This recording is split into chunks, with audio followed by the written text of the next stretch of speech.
Perceberam, eu estou com uma guaiabeira nova, totalmente nova, estou estreando ela agora. Comprei em Cuba a semana passada e parei do Covid. Vocês sabem que eu fui a Cuba. Cheguei em Cuba, eu estava com Covid, apesar de sair do Brasil sem Covid. E as férias que eu ia tirar e a gravação de um programa não foi possível porque nós ficamos confinados em Cuba, em tratamento até regressar ao Brasil. Mas foi extraordinário o tratamento que tivemos lá. Não foi possível cumprir, mas estamos totalmente curados, totalmente preparados para uma nova luta aqui no Brasil e na América Latina. Companheiros e companheiro Alberto Fernandes, companheiro Luiz Arce, que não pôde participar, o companheiro Rafael Correia. Eu queria dizer para vocês da alegria de poder participar novamente dessa reunião do Grupo de Puebla. Às vezes o ministro Celso Amorim, a Luiz Mercadante, me comunica de uma reunião e normalmente por outras razões eu não posso participar. E eu queria dizer algumas coisas para vocês que me inquietam. Eu estou numa fase da minha vida em que eu tenho muita pressa, mas muita pressa que as coisas aconteçam. E vocês sabem que quando você chega a uma idade um pouco avançada, depois dos 70, o nosso curto prazo fica muito pequeno. Não existe mais longo prazo na nossa vida, porque o longo prazo, a natureza não permite que ele seja muito longo. E eu vou ficando inquieto porque eu tive a oportunidade de participar do momento em que o progressismo foi mais avançado em 500 anos de história da América Latina. Eu tive o prazer de participar na política da América Latina no momento em que as coisas pareciam que ia tudo dando certo. Desde a eleição de Chávez, desde a eleição de Lagos, desde a eleição de Kirchner, desde a eleição de Evo, a eleição de Rafael Correia, mesmo a eleição em países mais conservadores, estavam todas elas fluindo para um progressismo na construção de instituições multilaterais que parecia que ia transformar a América Latina numa parte do mundo mais fortalecida politicamente, mais fortalecida economicamente e mais importante na geopolítica mundial. Eu acho que a criação do Mercosul, o fortalecimento do Mercosul, a criação da Unasul, a criação da CELAC, a criação de organismos de união entre a América do Sul e África, entre a América do Sul e países árabes, a criação dos BRICS, ou seja, foram todos instrumentos que foram criados com o sonho de que a América Latina seria grande e de que a América Latina poderia ter mais influência nas decisões geopolíticas do mundo. Nós quase conseguimos isso, e eu diria que eu não conheço outro momento da história em que a América Latina esteve tão coesa, sabe, com governos progressistas, com governos avançando nas políticas sociais, na política de inclusão social, enfrentando as dificuldades que são naturais nas relações internacionais. Vocês sabem perfeitamente bem o esforço que os países pobres fazem para fazer negociações, seja econômica ou seja política. Não era fácil fazer, sabe, um acordo comercial entre América Latina e União Europeia, porque no caso da União Europeia eles estavam sempre querendo que nós cedêssemos na questão da política industrial, que nós cedêssemos nas compras governamentais e nos faziam algumas concessões na questão da agricultura. E era impossível os países mais pobres abrirem mão da sua política de industrialização. Esse era, inclusive, um conflito muito sério com a Argentina e que nós, brasileiros, éramos solidários à Argentina porque nós queríamos que a Argentina tivesse o direito de se reindustrializar, como já foi há um tempo atrás. Nós tínhamos consciência da importância do crescimento econômico da China e da política de participação da China no comércio mundial.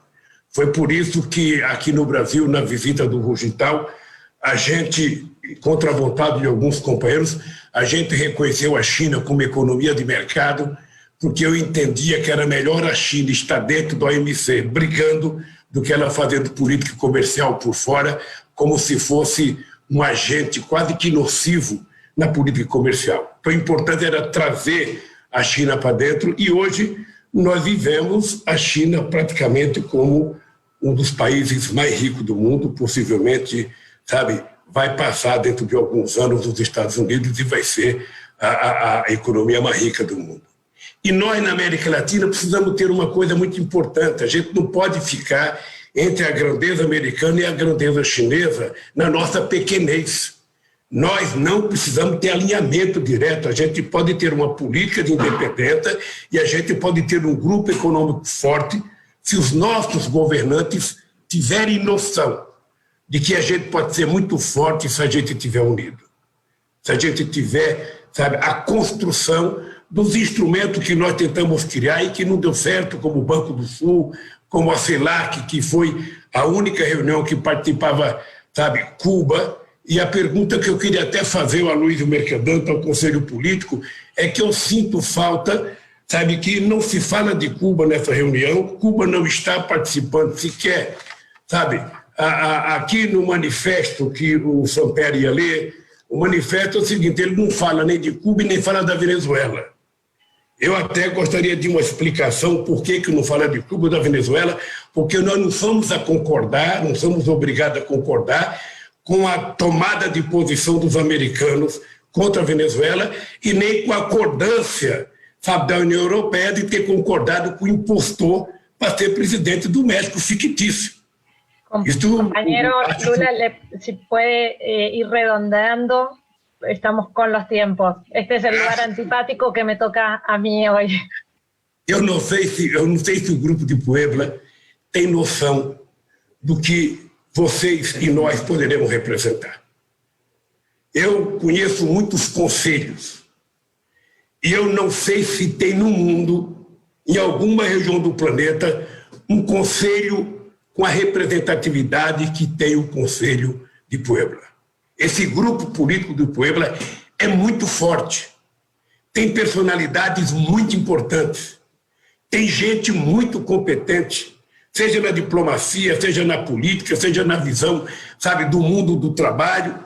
E eu acho que o que está faltando, companheiros, eu vou me dirigir ao Aloysio, ao Minami, ao Samper e à Esperança como dirigentes do Conselho Político, é que nós precisamos virar protagonistas internacionais. Nós precisamos fazer com que as decisões nossas ganhem corpo, sabe, fora das nossas reuniões. Por exemplo, o Guterres mandou uma carta que eu achei extremamente interessante. Mas a ONU já poderia ter convocado uma assembleia especial para discutir o Covid e para dizer o que os países ricos vão fazer para ajudar os países pobres a terem a vacina. Porque o que nós estamos vendo é que os países ricos estão comprando todas as vacinas que são produzidas e os países pobres vão ficar esperando sobrar. Quando tiver excesso de produção, os países pobres vão ter acesso. A ONU já poderia ter convocado. O Celso Amorim se lembra, o Zapatero se lembra.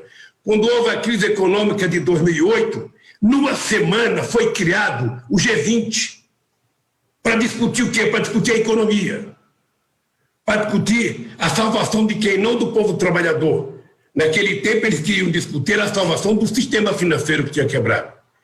E eu acho sinceramente que a ONU já poderia, nós poderíamos fazer uma carta ao secretário-geral da ONU pedindo que convocasse uma assembleia específica para discutir o Covid. Até porque já temos a segunda cepa, a terceira cepa, nós não sabemos quanta cepa vai aparecer a cada semana ou a cada mês. O nosso país, o Aloysio Mercadante falou, a crise é muito grave. Então, eu acho que, além disso, a gente precisaria fazer com que, sabe, as nossas decisões ganhassem corpo junto ao movimento sindical, junto aos movimentos populares, junto a outros governantes. Vocês analisem os conselhos criados para decidir as coisas da União Europeia. Não tem nenhum conselho com a representatividade que tem o Conselho de Puebla. Não tem nenhum com a representatividade do Conselho de Puebla. Nenhum tem figuras como Zapatero, tem figuras como Felipe González, tem figuras como Tony Blair, tem figuras como, sabe, os ex-ministros italianos. Não tem. É sempre funcionários, burocratas, que fazem parte dos conselhos, que decidem coisas importantes. E esse grupo de Puebla, portanto, é a coisa mais forte e mais representativa que já foi criada, companheira Luiz Mercadante Ominami. Então é preciso fazer com que as decisões que a gente tome, a gente faça ela fluir, como foi feito na questão da Bolívia, que foi muito importante, como foi feito na questão da Venezuela, que foi importante, como nós precisamos fazer a defesa das eleições do Equador e garantir, sabe, que as eleições sejam limpas e que vença quem o povo quiser. Então eu acho que o grupo de Puebla pode estar mais presente, com a tomada de posição e com o grupo político de Puebla representando esse grupo em outros fóruns. Outros fóruns é preciso discutir a política comercial. O Celso Amorim se lembra, a gente estava quase para fechar um acordo em 2008, por conta da Índia e dos Estados Unidos, a gente não fez o acordo no OMC, o Obama ficou de abrir assim que ganhasse as eleições, ficou 8 anos e não abriu. Agora o Biden faz um discurso, se você pegar o discurso do Biden, você vai ver que o discurso dele parece muito bom, porque ele fala em tudo que qualquer um de nós falaria. Ele fala em salário mínimo, ele fala em meio ambiente, ele fala em direitos humanos, ele fala contra o racismo.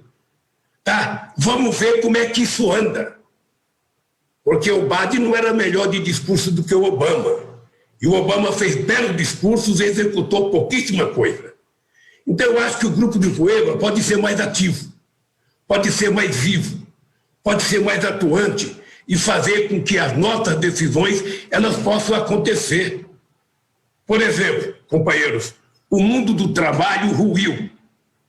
Os empregos que nós conhecíamos e a forma de trabalhar que nós conhecíamos nos anos 50, nos anos 60, nos anos 70 e nos anos 80 acabou. Eu aqui na minha região, Zapatero, fábrica que tinha 44 mil trabalhadores, tem 7 mil trabalhadores produzindo o triplo. O restante ou está desempregado ou está trabalhando de motoqueiro, está entregando alimento numa bicicleta, está trabalhando no aplicativo. Ou seja, e aonde é que a gente vai discutir isso se não for num fórum como o Puebla? Como é que a nossa voz pode chegar em outros países? Porque a gente não precisa ficar preocupado, o nosso alinhamento, sabe, automático. A China vai crescer, vamos alinhar a China. Os Estados Unidos vão ficar aliados. Não. Eu acho que a América Latina precisa definitivamente encontrar o seu caminho e nós provamos, no pouco tempo que governamos a América Latina, quase todos nós provamos que é possível. Nós provamos que é possível. O povo argentino voltou a ter orgulho depois que o Kirchner chegou à presidência. O povo do Chile chegou a ter orgulho depois do Lagos e de Michelle Bachelet. O povo brasileiro chegou a ter orgulho. A Bolívia elegeu o primeiro índio na sua história. É engraçado porque o Evo não poderia ter mais um mandato, Celso. O Evo não poderia, porque como é que pode querer ter 3 eleições e ninguém se incomoda com a Angela Merkel, sabe, já faz 15 anos que está no poder. Ou seja, no parlamentarismo você pode ficar 80 anos, no presidencialismo em que o povo vota diretamente, você não pode ficar. Eu acho que esses outros assuntos, companheiros, vocês que são líderes em contestes, vocês que vivem na região mais pobre, sabe, do planeta, vocês que continuam assistindo, sabe, há muitas e muitas décadas do discurso nosso de que muita gente com hambre, tem muita gente desempregada, é o lugar mais pobre do planeta, ou seja, nós não viraremos o jogo se a gente não der um passo além daquilo que a gente está fazendo. Por isso, Cárdenas, eu estou vendo o companheiro Galtemo com o Cárdenas presente, sabe? Um abraço, e eu queria dizer para vocês, olha, eu acho, Aloysio, que se o grupo político, coordenado por você, pelo Enéas Sampé, pela Esperança, pelo Marcos e mais outros companheiros que vocês querem roubar, precisa aprovar um manifesto como esse, fazer com que um manifesto como esse se transforme num instrumento político.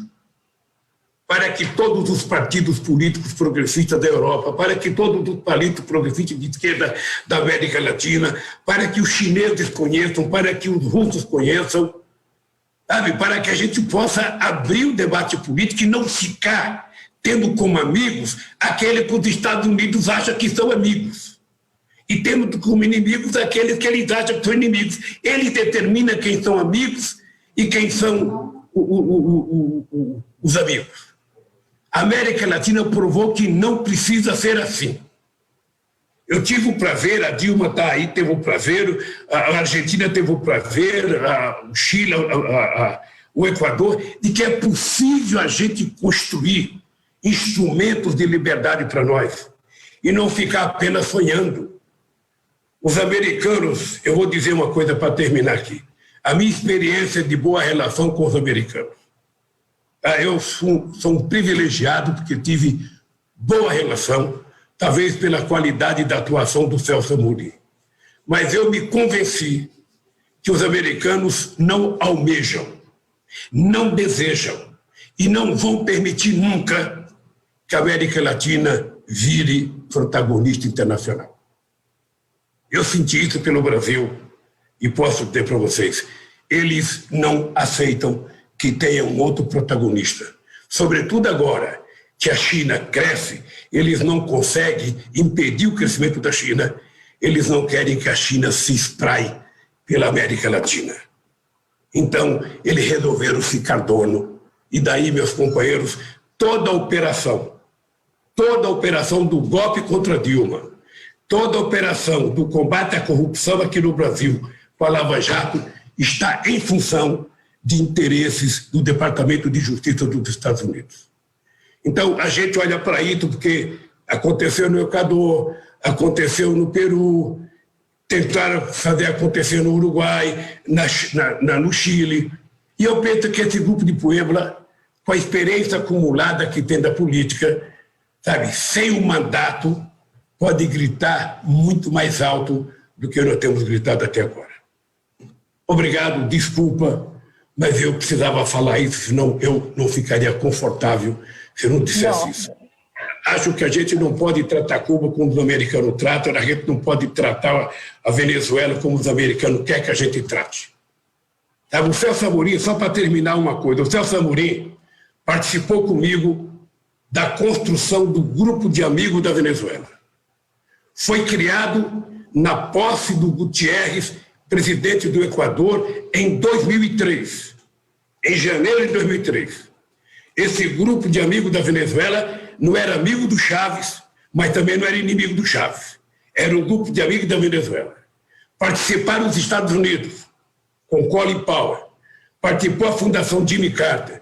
Participou o Aznar Zapatero, porque nós indicamos o Aznar, porque foi o primeiro presidente a reconhecer o golpista. E participaram os americanos.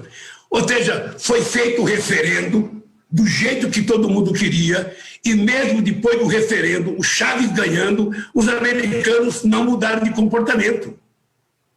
Acabou de ter uma eleição na Venezuela. A turma do Maduro ganhou as eleições. Os americanos não aceitam. Por quê? Porque para eles o presidente deles é o Guaidó. E para nós o Guaidó é um impostor. Então eu acho que o Grupo de Puebla precisa definir, sabe, quem são os nossos amigos e quem são os nossos aliados e quem são os nossos inimigos, para a gente fazer bem. No mais, eu queria agradecer, obrigado. Sabe, eu vou ficar assistindo se alguém quiser fazer críticas ao que eu falei, sabe, não tem problema nenhum. A democracia comporta, sabe, muitas críticas e eu estou apto a recebê-las. Bueno, muchas gracias. Ahora entiendo que me dieron la peor misión en toda mi vida, que era moderar este quinto encuentro. Muy difícil, se imaginarán, y ahí entiendo por qué reclamaba el autoritarismo Marcos. Es difícil, así que voy a apelar, por favor, sobre todo porque los tiempos son muy escasos. Le voy a así pasar la palabra a José Luis Rodríguez Zapatero, que lo había visto, estaba ahí recién. A ver, ahí. Aquí estoy, Eli. Ahí está, gracias. Voy a procurar no hacerte sufrir en primer término, que entiendo muy bien tu tarea. Bueno, deseo en primer lugar expresar mi gran satisfacción por la trayectoria del Grupo de Puebla. Creo que desde el tiempo de su creación ha jugado un papel fundamental. Es un espacio de sólida fortaleza y de certidumbre, porque el progresismo en Latinoamérica y más allá de Latinoamérica, esta invitación tan amable que nos hacéis a España de participar, ha de ser ante todo una visión compartida, la búsqueda de la unidad, de la integración y el terreno de las ideas como el campo en el que se ha de jugar. La convocatoria de hoy es un gran éxito. El que el secretario general de Naciones Unidas nos dirija una misiva, el que esté el presidente Alberto Fernández, la canciller de España, que me parece extraordinariamente importante, en fin, todas las personalidades, el canciller Ebrard, que ha tenido una intervención tan ajustada, me parece que es un gran éxito. Me voy a limitar a hacer un comentario sobre el manifiesto y a hacer un par de propuestas, Eli. Pienso que el manifiesto, como no esperaba de otra manera, conociendo a quienes lo han redactado, al presidente Samperi, a Aloisio y la mano seguro de Amorín, es un cuerpo político, es un texto político de envergadura, sin duda, que puede ser enriquecido y que me parece bien la propuesta que se vaya incorporando. Los temas que ha puesto encima de la mesa el presidente Samper no los puedo compartir más. Una afirmación democrática, una reflexión sobre la democracia, una respuesta social y la integración. Quizá para mí el último es el más querido, la integración, el camino a la unidad de Latinoamérica. Me parece que sería el gran reto en estos bicentenarios y el gran reto de la crisis de la pandemia. Me parece fundamental que en ese manifiesto salga cuando salga. Empecemos hablando de esas dos palabras que preocupan hoy al mundo, a los ciudadanos, de todo el mundo, a los ciudadanos de Latinoamérica, que es el acceso a la vacuna. El acceso a la vacuna, la equidad. Creo que cualquier manifiesto en estos momentos tiene que empezar por una proclamación muy poderosa en ese sentido. Y debo decir que los manifiestos tienen valor. Debo felicitar al Grupo de Puebla y a todos los que de una u otra manera cerca del Grupo de Puebla hicieron la tarea que hicieron después del golpe en Bolivia. Todos esos informes reproducidos sobre lo que habían sido las denuncias de la OEA de Almagro y las falsedades tuvieron una gran importancia para el posterior debate y reconocimiento internacional. Claro que tienen valor los manifiestos. O como el que hemos hecho recientemente en relación con el acceso a la financiación para Venezuela de la vacuna. Se están moviendo cosas porque tiene un gran valor. Y el Grupo de Puebla tiene en estos momentos una voz poderosa. Y eso debemos tenerlo muy en cuenta cada vez que hacemos un manifiesto. Quería hacer, como digo, Eli, dos propuestas para terminar. La primera es que el Grupo de Puebla pida a CELAC, el canciller Marcelo Ebrard ha tenido una intervención extraordinariamente importante, que CELAC haga una radiografía, un informe periódico actualizado del estado de la vacuna, de la vacunación en cada uno de los países de Latinoamérica y en comparación con los países desarrollados. Creo que es fundamental la manera de comprometer a instituciones, a gobiernos de países desarrollados, es que se haga evidente la desigualdad, se haga evidente el acceso rápido de los países con más renta per cápita frente al acceso más retardado. Creo que esto es fundamental, fundamental. Esta es una batalla de opinión que está ganada porque en la inmensa mayoría del espíritu de las sociedades está que estamos ante un tema esencial donde la comunidad internacional va a tener la fotografía con la vacuna de la equidad y de la solidaridad como valores que deben predominar en la Declaración de los Derechos Humanos, en las sociedades civilizadas. Tanto me parece que es fundamental que al menos el Grupo de Puebla haga ese esfuerzo.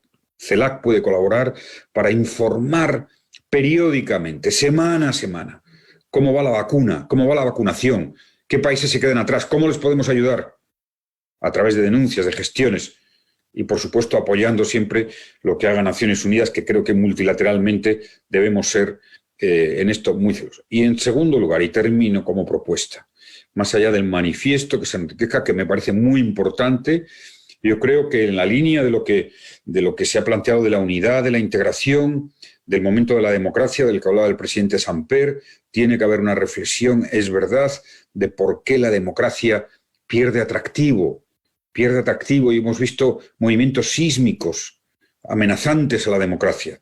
No, incluso lo hemos visto llegar hasta el Capitolio, al Capitolio de los Estados Unidos.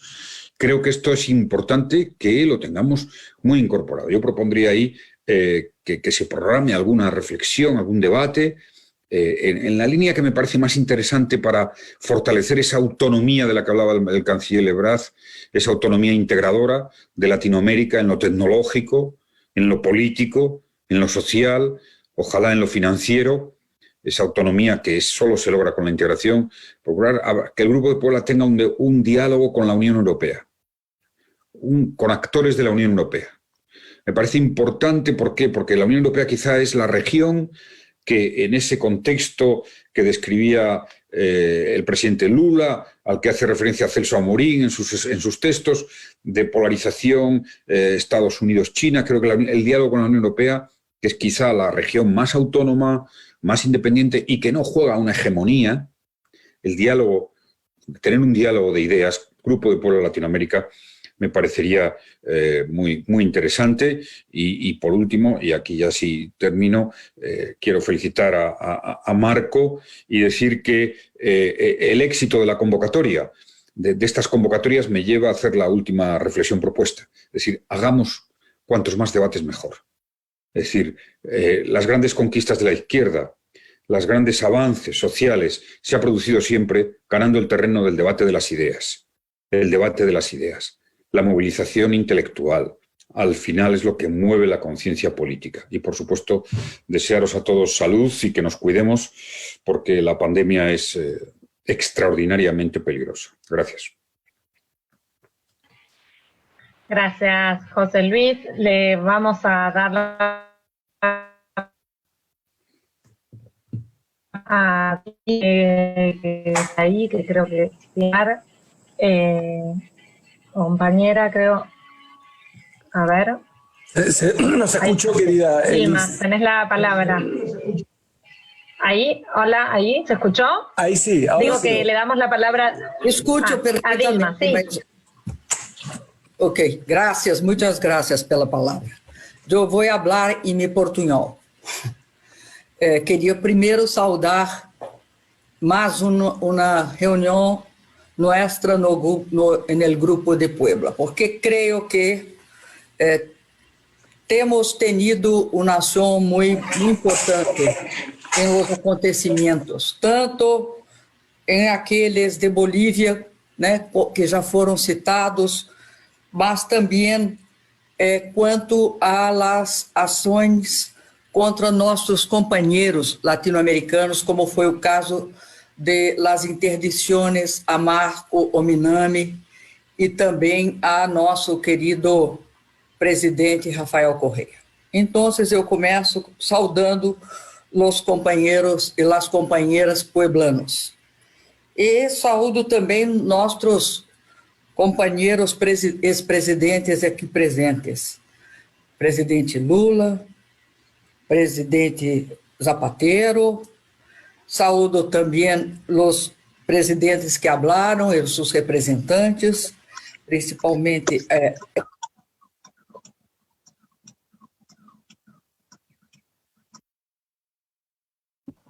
Presidente, se cortó el audio.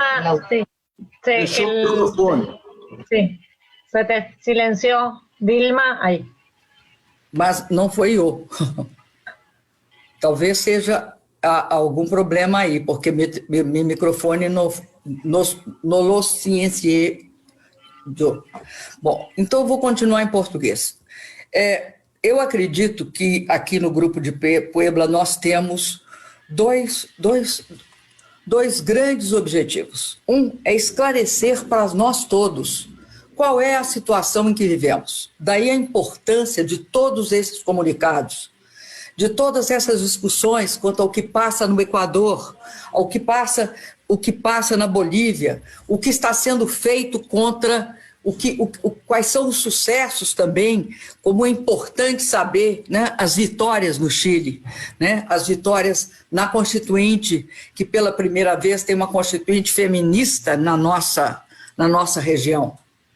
Mas nós temos de ter consciência também dos grandes fatores que têm movido a situação em que vivemos e que nosso povo vive. Daí eu acho muito importante sinalizar no nosso manifesto, já tem um pouco de sinalização, mas eu acho que a ênfase e a explicação é fundamental. Em que? A ênfase e a explicação que o neoliberalismo é responsável pela forma absolutamente não equânime em que, e também não equânimes, tanto do ponto de vista de quem atinge mais as populações já afetadas pela injustiça, os pobres, os negros, as mulheres, os indígenas, e também toda a questão do recebimento das vacinas e como se comportam as grandes corporações. Para se ter uma ideia, recentemente aqui no Brasil, a AstraZeneca ofereceu para um grupo não é bem a AstraZeneca, investidores na AstraZeneca ofereceram um conjunto de um kit de vacinas, montando 30 milhões de vacinas para o setor privado comprar. Eu digo isso porque eu acho importantíssima essa denúncia num quadro da AstraZeneca não cumprindo acordos comerciais, inclusive com a Europa. Aqui foi para a televisão aberta o presidente de uma associação importante do país dizer que tinha um acordo para compra privada de vacinas.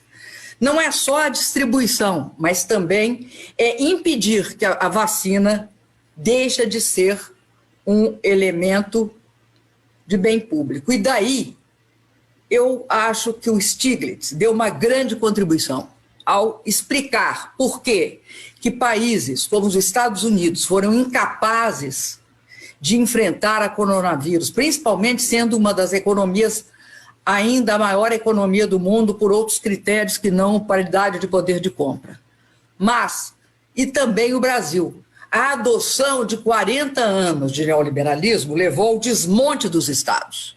Tem nome, endereço e telefone quem é responsável pela forma desigual, extremamente criminosa, pela qual a vacina está agindo entre povos do mundo e dentro de cada país, entre as populações.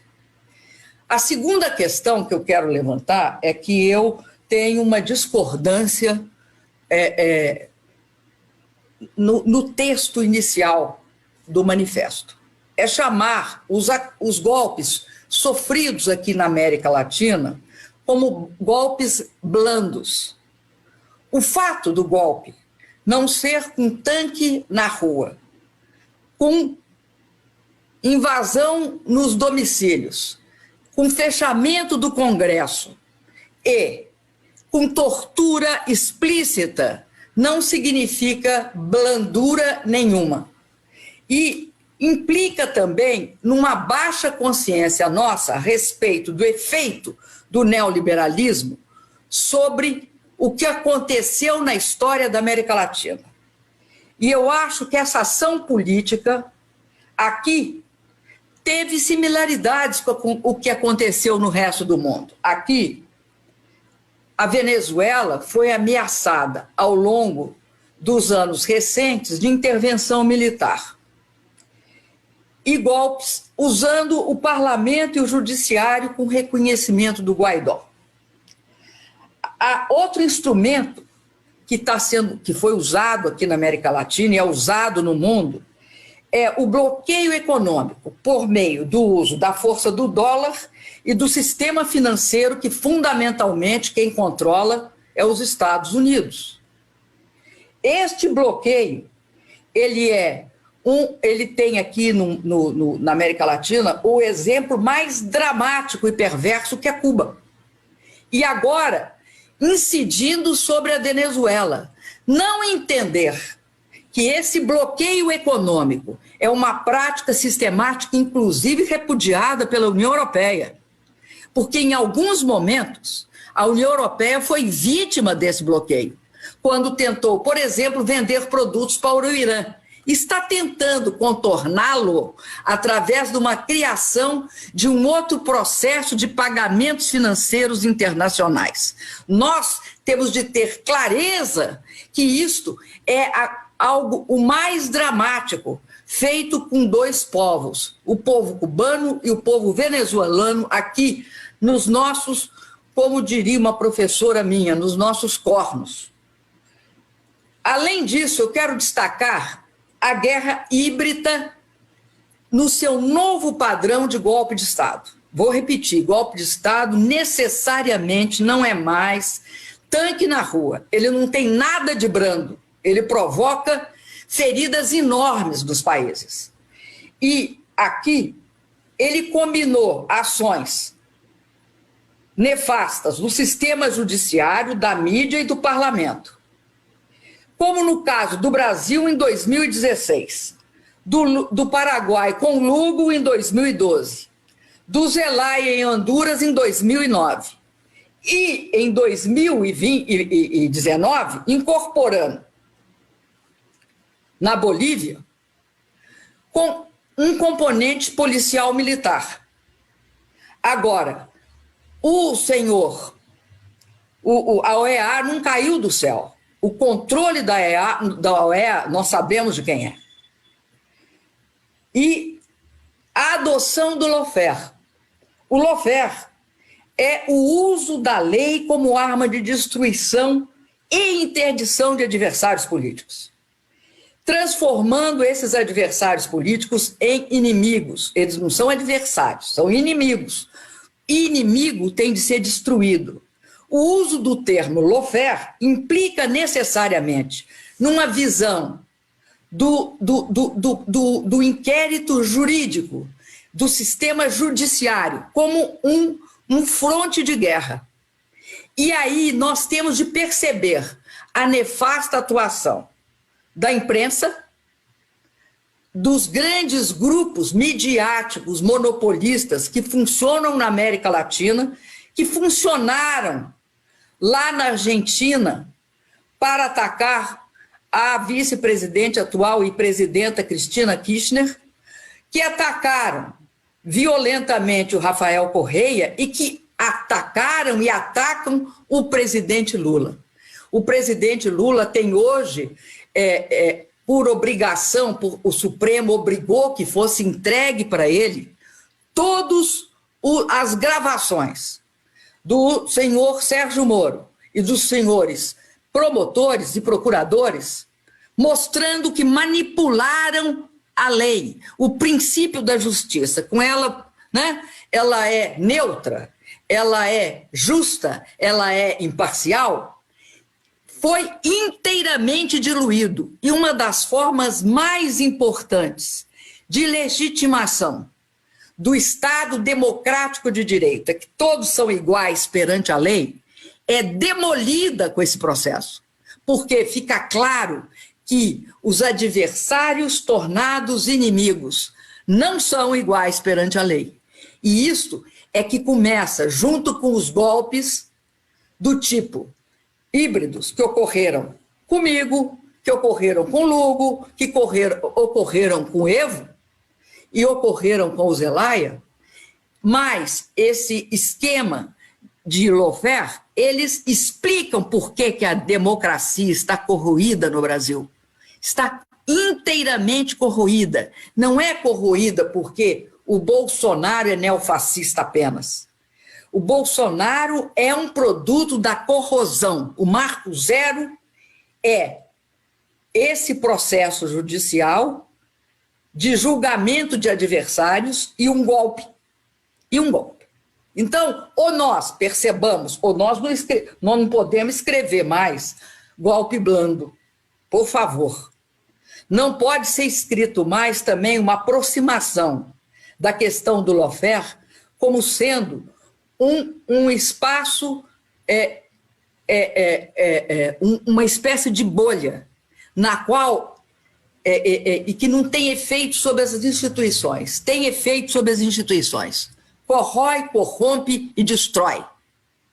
Então, o processo de democracia, se a gente vai falar de democracia no Brasil, se a gente vai falar de democracia na América Latina, se nós vamos falar nos nossos manifestos de democracia, façamos a radiografia deste ataque à democracia, dessa dissolução democrática e do surgimento das condições propícias para a extrema-direita aparecer.